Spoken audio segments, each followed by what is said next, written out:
America में मिले अपमान की कहानी और ऊपर लगा रखा हथकड़ियों में जकड़ करके। एक शायर ने कहा था, जब कोई काम नहीं किया जाता तो सिर्फ दंगे कर दिए जाते हैं, क्योंकि ये भारत देश बहुत कोमल देश है जो भावनाओं पे राज करता है। उसे जकड़ने से मोदी जी का इज्जत ऊंचा हो गया। जो 56 इंच का सीना था वो क्या 58 इंच का हो गया। हिंदुस्तान के प्रधानमंत्री ने जो पाकिस्तान के नाम पर खून की नदियां बहाने का काम करते हैं, आज अमेरिका ने भारत के नागरिकों का अपमान किया है और आज MBA BTech किए हुए लोग ठेला चला रहे हैं। खाने का मतलब ये है कि ये जो युवा जो है इस देश में 60% युवा है, सबसे ज़्यादा युवा है, जो फ्यूचर है वो इस देश का युवा है। और अगर युवाओं के साथ ऐसा व्यवहार होगा तो हम ये बिल्कुल नहीं सहेंगे। नमस्कार, आप देख रहे हैं फोरम 4। मैं हूं प्रभात। इस वक्त मैं जंतर मंतर पर हूं। आप देख सकते हैं मेरे पीछे ये जो जनसैलाब है ये उमड़ा हुआ है। आप देख सकते हैं बेरोजगारी को लेकर के, रोजगार मांगने को लेकर के आप देख सकते हैं यहाँ पोस्टर लगा हुआ है, नौकरी दो, जंजीरें नहीं, बेरोजगारी की ऐसी मार। इस तरीके से आप देख सकते हैं तमाम पोस्टर भी हैं और युवा आए हुए हैं। यहाँ पर जंतर मंतर है जहाँ पर प्रदर्शन चल रहा है, विरोध जताने के लिए आए हुए हैं। आप देख सकते हैं तमाम फोर्स भी लगाई गई है। बगल में दिखाइए कैमरा घुमा करके, ये फोर्स भी लगाई गई है। और जो जनसैलाब है वो क्या कुछ कह रहे हैं उनमें से जो युवा आए हुए हैं वो भी आपको सुनाते हैं। आइए बात करते हैं। सरकार ने वादे किए हैं बस सिर्फ कि नौकरी देंगे आपको, और सरकार ने कोई नौकरी नहीं दी अभी तक। बस बेवकूफ़ बनाती सरकार आ रही है और कुछ नहीं है इसमें। लेकिन आप लोग जो है मोदी सरकार क्या पहल नहीं कर रही नौकरी देने की, या मंशा नहीं है, क्या है? वो मोदी सरकार की मंशा नहीं है। बस मोदी सरकार चाहती है युवाओं को नशेड़े में नशा करवाना, इधर से बेरोजगारी ज़्यादा बढ़े और हिंदू धर्म मुस्लिम धर्म की लड़ाई झगड़ा कराती रहे, जाति से जाति को लड़ा दे, भाई को भाई से लड़ा रही। मतलब ये काम करी और कुछ काम नहीं कर रही है मोदी सरकार। हर जगह भ्रष्टाचार हुआ पड़ा है। हर राज्य में जो स्टेट इनकी सरकार है सब में त्राही हो रहा है। युवा वर्ग परेशान है इससे। लेकिन युवा वर्ग तमाम परीक्षाएं भी हो रही हैं, देख रहे हैं आप। परीक्षा हो रही है तो रिजल्ट लेट आते हैं या फिर उसको रद्द कर दी जाती है वैकेंसी। पुरानी सरकार कितनी वैकेंसी रिजल्ट निकले उनको रद्द कर दिया गया। मैं अभी आपने बोला कि जंजीरों से जकड़े जा रहे हैं, आपको भी मालूम है बखूबी कि विदेश में वीजा लेने के बाद लोग जाते हैं, और अगर वीजा लेके ही वो वहाँ गए थे तो उन्हें बेड़ियों से क्यों जकड़ा गया? क्या वो भारतीय नहीं थे? क्या बेड़ियों से जकड़ने से मोदी जी का इज्जत ऊंचा हो गया? जो 56 इंच का सीना था वो क्या 58 इंच का हो गया?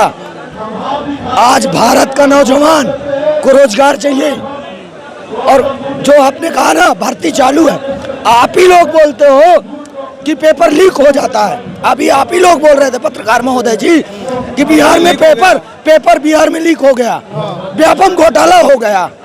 रोजगार दिख कहाँ रहा है? जेल पहरेदारी की भर्ती खाली है, पटवारी की भर्ती खाली है, स्कूल की टीचरों की भर्ती खाली है, जूता है, साइकिल है, पेन है, पुस्तक है, मगर पढ़ाने वाला मास्टर नहीं है, टीचर नहीं है। कैसे कह सकते हो कि शिक्षा आगे है? आप ही बताओ पत्रकार महोदय जी। बस मेरी दिल में खुन्नस है, मैं आपसे बयां करना चाहता हूं कि हम नौजवानों की मंशा है कि रोजगार, स्वास्थ्य, शिक्षा और ये जो करप्ट प्रशासन है इन पर आप मीडिया के चौथा स्तंभ, आप लगाम लगाओगे, आप हमें मदद करोगे, आप हमारी आवाज इन तक पहुंचवाओगे। इसलिए आया, नौकरी नहीं मिल रही, 4 साल की नौकरी करती है, दुकान खोल के बैठे हैं, बेरोजगारी बहुत है। नौकरी यही मिलेगी है, यहाँ नहीं मिलेगी। सुननी चाहिए सरकार को। कांग्रेस देगी? कांग्रेस देगी, पहले भी थी कांग्रेस ना, पहले भी तो दी थी कांग्रेस। क्यों नहीं नौकरी दे रही है? पता नहीं क्यों नहीं दे रही। वादे करते थे 10 लाख नौकरी देंगे, दे देंगे, घोटाले पर घोटाले। क्या मसला? हाथों में हथकड़ी, पैरों में जंजीर। हथकड़ी पैरों में जंजीर, हथकड़ी तो बाहर नहीं दी, हमारे पैरों में कुछ कर नहीं पा रहे। क्या कहेंगे सर? मैं कहना चाहता हूँ, आज जो हम यूथ कांग्रेस के लोग यहाँ जंतर मंतर में एकत्र हुए हैं, हम देश को ये बताना चाहते हैं कि जो देश में सांप्रदायिकता और हिंसा का माहौल बना करके युवाओं को दिग्भ्रमित करने का काम ये सरकार कर रही है। और हाल ही में अमेरिका से जो अपने हिंदुस्तान के नागरिकों को जो रोजगार के लिए हिंदुस्तान में आए हैं, जो हिंदुस्तान में रोजगार के लिए जो बाहर देश में रोजगार मिल नहीं रहा था, जो विदेश में रोजगार करने गए थे, उनको हथकड़ी डाल के जो हिंदुस्तान में लाया गया है और हिंदुस्तान के युवाओं को जो जालसाजी करके नौकरियों से खत्म करके निजीकरण ला करके जो बेरोजगार किया जा रहा है, उसके विरोध में आज जंतर मंतर में हम लोग हैं। और राहुल गांधी जी बराबर जो देश के युवाओं को सजग करते रहते हैं। और दुख की बात यह है कि आज के युवा पढ़ लिख कर अपने अधिकार की बात नहीं कर पा रहा है और झूठे प्रपंच। और प्रधानमंत्री जी ने एक ऐसा आयोजन करवाया, 65 करोड़ लोग इकट्ठा हुए, एकता का संदेश किया, विश्व में नाम हो रहा, डंका बज रहा है, कह रहे हैं प्रधानमंत्री जी ने ऐसा डंका बजाया है कि विश्व ने देखा है कि हिंदुस्तान के युवाओं को बेड़ियों से जकड़ करके जो भारत में भेजा है, यह हिंदुस्तान की कायरता का प्रतीक है कि आज की डेट तक हिंदुस्तान के प्रधानमंत्री ने जो पाकिस्तान के नाम पर खून की नदियां बहाने का काम करते हैं, आज अमेरिका ने भारत के नागरिकों का अपमान किया है और विश्व का तमगा लेते हैं। शर्म आता है पूरा देश और युवा अपनी शर्मिंदगी महसूस करता है। और उस शर्मिंदगी को हम देश के युवाओं को हौसला देने के लिए कांग्रेस पार्टी ने आयोजन किया है कि देश के युवाओं के साथ कांग्रेस खड़ी हुई है। नगाड़े ढोल के साथ आप लोग आ रहे हैं क्या? इसलिए गूंगी बारी सरकार को बताने के लिए कि देश के अंदर हर प्रत्येक युवाओं के पास कला है, हुनर है, लेकिन वो कला हुनर देश के लिए है, न कि देश के बाहर जो अपना हुनर दिखाने जाते हैं, बेड़ियों में जगह कर आते हैं और देश को विश्व गुरु को अपने आप को विश्व गुरु कहते हैं। लेकिन हमें शर्म आती है इस देश के अर्थव्यवस्था बनने वाली है। ये तो आप कह रहे हैं, मुझे लगता है तीसरी क्या भारत की जो पहली 2014 से पहले जो बीजेपी के नेताओं का ये मनुस्मृति के अनुसार और संविधान को संकीर्ण करने के बाद अगर तीसरी व्यवस्था बन रही हो तो मैं समझ सकता हूं उनके हिसाब से होगी। आज अगर तीसरी व्यवस्था होती तो सड़कों में पूरे देश में युवा बेरोजगार की तरह पढ़ा लिखा घूम नहीं रहा होता। आज MBA BTech किए हुए लोग ठेला चला रहे हैं, जो रोजगार के संस्थान खाली पड़े हुए हैं। मोबाइल मिल गया हाथों में, मोबाइल ने तो देश को बेरोजगार कर दिया। ये क्रांति आई थी शिक्षा के लिए, लेकिन ये अज्ञानता की ओर ले जा रही है। तो दुख के साथ कहना पड़ रहा है कि जो चीजें हमें डेवलपमेंट के लिए मिली थी वो अनडेवलपमेंट के लिए चली गई हैं और मोबाइल ने ही इस देश के बेरोजगार बनाने का एक अहम हिस्सा है, ये मेरा व्यक्तिगत मानना है। और भी तो मुद्दे हैं, मंदिर मस्जिद भी चल रहे हैं। मंदिर और मस्जिद, एक शायर ने कहा था जब कोई काम नहीं किया जाता, एक शायर ने कहा था जब कोई काम नहीं किया जाता तो सिर्फ दंगे कर दिए जाते हैं, क्योंकि ये भारत देश बहुत कोमल देश है जो भावनाओं पे राज करता है। लेकिन अब देश का युवा पढ़ा लिखा है, भावनाओं पे नहीं अपने अधिकारों को जागरूक हो चुका है। उसी का जीता जागता उदाहरण है कि आज देश का हर एक युवा अपने कर्तव्यों को जागरूक होकर के सड़कों पे आने के लिए तत्पर है। हम हिमाचल प्रदेश से आए हुए हैं। आज जिस प्रकार से जो भारतवर्ष में युवाओं की जो हालत है, बहुत ये गंभीर समस्या आज भारतवर्ष के लिए बना हुआ है। जो बच्चे दिन रात मेहनत करके दिन रात उनके परिवार वालों ने उन्हें पढ़ाया होता है, आज उन बच्चों का भविष्य कहाँ पे है, ये हम मोदी सरकार से पूछना चाहते हैं। क्योंकि लगातार 12 वर्षों से वो सत्ता में आ रहे हैं, लोगों को झूठे वायदे कर रहे हैं। तो कह रहे हैं विश्व की तीसरी अर्थव्यवस्था बना रहे हैं भारत को, तो वो कैसे बनेगा? उनके बोलने से थोड़ी होता है। आज हालात जो देश के बोल रहे हैं आप सभी जानते हैं, आप मीडिया के माध्यम से हम ये कहना चाहते हैं, आज देश के जो हालात बन रहे हैं हमें यहाँ आने की आवश्यकता नहीं पड़ती। अगर वो बोलते तो हमें यहाँ क्यों दिल्ली में इकट्ठा इतने हज़ारों की तादाद पे युवा साथी दिल्ली में क्यों इकट्ठा होते? तो आज पेपर लीक भर्ती मामला, जय श्री राम के नारे लगा रहा है। हम भी जय श्री राम के नारे लगाते हैं और हम लगाते रहेंगे। श्री राम किसी एक के नहीं है, हमारे श्री राम सभी पूरे भारतवर्ष के हैं। तो ये अवसर तो मोदी जी की सरकार में ही मिला है ना युवाओं को। कौन सा? ये जय श्री राम के नारे लगाने ये काफ़ी लंबे अरसे से चले हुए हैं भैया। अब किसी धर्म के मान के चलिए आग राम को अपने धर्म पे ले रहे हैं, तो राम को तो सभी मानते हैं, पूरा भारतवर्ष राम को मानता है। देखिए ये कोई नारे लगाने वाली चीज़ नहीं है, भगवान राम सबके हैं। ये एक आस्था की बात होती है, आस्था लोगों के दिल में होती है।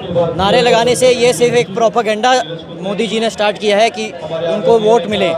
जो असली मुद्दे हैं इस देश के युवाओं के, वो बेरोज़गारी है, वो महंगाई है, वो लोगों के पास पैसा नहीं है। करोड़ों लोग महाकुंभ में आए, मोदी जी कह रहे हैं विश्व में नाम हो रहा है भारत का। देखिए वो एक अलग बात है कि विश्व में नाम हो रहा है, बट उससे आपकी और हमारी बेरोजगारी कम नहीं हो रही है युवाओं की। पिछले 10 साल से सत्ता में है, उन्होंने जो वादे किए थे कि हर साल 2 करोड़ नौकरियां मिलेंगी, लोगों के अकाउंट में 20 लाख रुपए आएंगे, आज तक एक भी नौकरी किसी को नहीं मिली। आप मुझे दिखा दीजिए कि नौकरी मिलती है। पिछले 45 साल में जो बेरोजगारी है वो रिकॉर्ड हाई है इस देश में। पिछले 45 साल में आप देखेंगे 2080 से लेकर अभी तक जो बेरोजगारी है वो रिकॉर्ड हाई पे चल रही है। तो ये हम नहीं बोल रहे हैं, ये डेटा बोल रहा है। ये हमारे देश भर में जो डेटा है, डेटा एजेंसीज है, वो ये डेटा नहीं मिल रहा है आपको। डेटा एजेंसीज जो हमारी इंडिया की डेटा एजेंसीज है, जो ये डेटा करती है, जो सर्वे ऑफ इंडिया है, जो तरह तरह के सर्वे करती है, ज्योग्राफिकल सर्वे करती है, इकोनॉमिकल सर्वे करती है, वो ये डेटा निकाल रही है। और आज जो युवा है आप देखेंगे नशा की ओर इसी कारण से बढ़ गया है, क्योंकि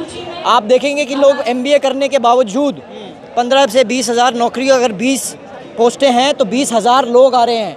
और जो आप नारे लगाते कि पढ़ाई करेंगे और नौकरियां मिलेंगी, वो नहीं हुआ है। कोई नौकरियां नहीं है, नौकरियों का स्तर गिर चुका है, बेरोजगारी रिकॉर्ड हाई पे जा चुकी है।